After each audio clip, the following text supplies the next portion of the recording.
வணக்கம் நண்பர்களே. ரெட்மி தரப்புலேருந்து லேட்டஸ்ட்டாக இந்தியாவில் ரெட்மி 9 அப்படின்ற மொபைலை லான்ச் பண்ணியிருக்காங்க.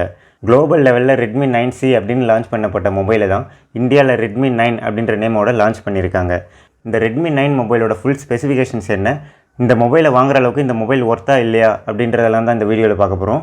ஸோ இந்த வீடியோவை ஃபுல்லாக பார்க்குற பட்சத்தில் இந்த மொபைலை வாங்கலாமா வேண்டாமா அப்படின்ட்டு ஒரு தெளிவான முடிவு எடுக்கிறதுக்கு இந்த வீடியோ யூஸ்ஃபுல்லாக இருக்கும்னு சொல்லிட்டு நம்புகிறேன். ஸோ வாங்க வீடியோக்குள்ளே போகலாம். அதுக்கு முன்னாடி நீங்கள் இன்னும் நம்ம சேனலை சப்ஸ்கிரைப் பண்ணலைன்னா கீழே இருக்க சப்ஸ்கிரைப் பட்டனை ப்ரெஸ் பண்ணி சப்ஸ்கிரைப் பண்ணிக்கோங்க. அப்படியே அந்த பெல் ஐக்கனை ப்ரெஸ் பண்ணி ஆல்னு செலக்ட் பண்ணிக்கோங்க.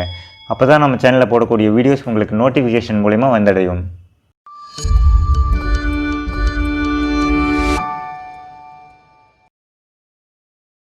ஃபஸ்ட்டு இந்த மொபைலோட டிசைன் அண்ட் பில்ட் குவாலிட்டிலேருந்து ஆரம்பிக்கலாம். இது ஒரு பிளாஸ்டிக் பாடியில் பில்ட் பண்ண மொபைல்.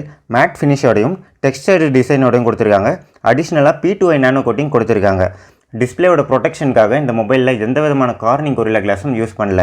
இதுக்கு முந்தின ஜென்ரேஷனான ரெட்மி 8லேயே பார்த்தீங்கன்னா கார்னிங் கொரில்லா கிளாஸ் 5 ப்ரொடெக்ஷன் கொடுத்துருந்தாங்க. ஸோ இந்த மொபைலில் கார்னிங் கொரில்லா கிளாஸ் யூஸ் பண்ணாதது ஒரு நெகட்டிவ் அப்படின்னே சொல்லி ஆகணும். அடுத்து இந்த மொபைலோட ஃபிசிக்கல் ஓவர்வியூ அப்படின்னு சொல்லிட்டு பார்த்தோம்னா பேக் சைடில் டூவல் கேமராஸ், LED லைட் மற்றும் ஃபிங்கர் பிரிண்ட் சென்சார் கொடுத்துருக்காங்க. பாட்டமில் பார்த்தீங்கன்னா speaker grill, micro USB charging port மற்றும் மைக் கொடுத்துருக்காங்க. இந்த மொபைலோட டாப்பில் பார்க்குறப்போ 3.5mm ஆடியோ ஜாக் இருக்குது. மொபைலோட ரைட் சைடில் வால்யூம் ராக்கர் கீஸ் மற்றும் பவர் ஆன் ஆஃப் பட்டன் இருக்குது. மொபைலோட லெஃப்ட் சைடில் சிம் கார்டு ஸ்லாட் கொடுத்துருக்காங்க. இது ஒரு டெடிகேட்டட் சிம் ஸ்லாட் அப்படின்றதால 2 சிம் ப்ளஸ் 512GB வரைக்குமான எக்ஸ்டர்னல் மெமரி கார்டை போட்டு யூஸ் பண்ணிக்க முடியும். இந்த மொபைலோட ஃப்ரண்ட்டில் பார்க்குறப்போ 6.53 இன்ச் சைஸ் கொண்ட IPS LCD டிஸ்பிளே HD+ ரெசல்யூஷனோடையும் 20:9 ஆஸ்பெக்ட் ரேஷியோடையும் கொடுத்துருக்காங்க. டிஸ்பிளேயோட டாப்பில் வாட்டர் ட்ராப் நாட்ச் இருக்குது.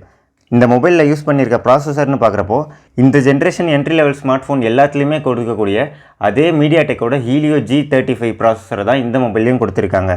இது ஒரு 12 நானோமீட்டரில் பில்ட் பண்ண ஆக்டோகோர் ப்ராசஸர் 2.3 GHz கிளாக் ஸ்பீடில் ரன் ஆகிட்டு இருக்கு. இந்த மொபைல் லான்ச் பண்ணப்பட்ட ப்ரைஸ் ரேஞ்சுக்கு இன்னும் கொஞ்சம் பெட்டரான ப்ராசஸர் கொடுத்துருந்தா நல்லா இருந்திருக்கும். இந்த மொபைலோட சாஃப்ட்வேர் அப்படின்னு சொல்லிட்டு பார்க்குறப்போ out of the box Android 10 base பண்ணி MIUI 12ஓட கொடுத்துருக்காங்க. ஸோ இந்த மொபைலோட ஓவரால் பர்ஃபார்மன்ஸ்னு பார்க்குறப்போ டெய்லி ஆவரேஜாக யூஸ் பண்ணுற நார்மல் யூஸருக்கு இந்த மொபைல் நல்லா தான் பர்ஃபார்ம் பண்ணும். பட் இன்டென்சிவாக ஹையர் ரெசல்யூஷன் கொண்ட ஹெவி கேம் ப்ளே பண்ணுறப்போ ஃப்ரேம் ட்ராப்ஸ், லேக் எல்லாம் இருக்கத்தான் செய்யும். அடுத்து இந்த மொபைலோட பேட்டரி கெப்பாசிட்டின்னு பார்க்குறப்போ இந்த மொபைலில் 5000 mAh கொண்ட பேட்டரி கொடுக்குறாங்க. அதை சார்ஜ் பண்ணுறதுக்கு 10 வாட் சார்ஜர் தான் ப்ரொவைட் பண்ணுறாங்க. இந்த மொபைலில் எந்த விதமான ஃபாஸ்ட் சார்ஜிங் சப்போர்ட்டும் இல்லை. இதுக்கு முந்தின ஜென்ரேஷன் ரெட்மி 8லேயே பார்த்தீங்கன்னா 18 வாட் ஃபாஸ்ட் சார்ஜிங் சப்போர்ட் இருந்தது. Type C போர்ட் கொடுத்துருந்தாங்க.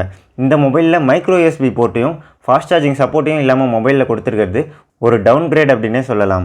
பேட்டரி ஸ்டாண்ட் பை டைம் அப்படின்னு சொல்லிட்டு பார்த்தோன்னா யூசேஜை பொறுத்து இந்த மொபைலில் 1 நாள்லேருந்து 1.5 நாள் வரைக்கும் சார்ஜ் இருக்கும்னு சொல்லிட்டு எதிர்பார்க்கலாம். அடுத்து இந்த மொபைலோட கேமராஸ்னு பார்க்குறப்போ ரியரில் 13 மெகாபிக்சல் பிரைமரி கேமரா கொடுத்துருக்காங்க. அது கூட சப்போர்ட் பண்ணுறதுக்கு 2 மெகாபிக்சலுக்கான டெப்த் சென்சார் கொடுத்துருக்காங்க. ஃப்ரண்ட் சைடில் 5 மெகாபிக்சலுக்கான செல்ஃபி கேமரா கொடுத்துருக்காங்க.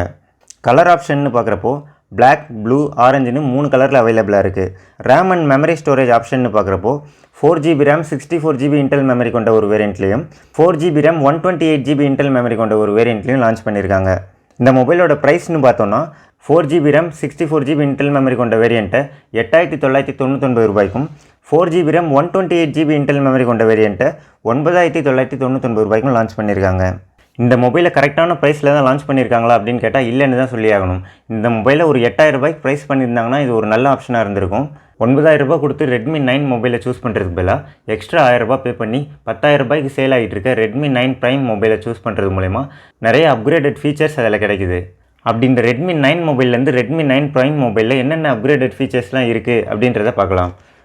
HD+ ரெசல்யூஷன் கொண்ட டிஸ்பிளேக்கு பதிலாக Full HD+ ரெசல்யூஷன் கொண்ட டிஸ்பிளே, என்ட்ரி லெவல் ப்ராசஸரான மீடியாடெக்கோட ஹீலியோ G35 ப்ராசஸருக்கு பதிலாக பவர்ஃபுல்லான ஹீலியோ G80 ப்ராசஸர், பின்பக்கமாக 2 கேமராக்கு பதிலாக 4 camera, Corning Gorilla Glass 3 protection, 18 watt fast charging support, இந்த எல்லா ஃபீச்சர்ஸுமே ரெட்மி 9 ப்ரைம் மொபைலில் கிடைக்குது.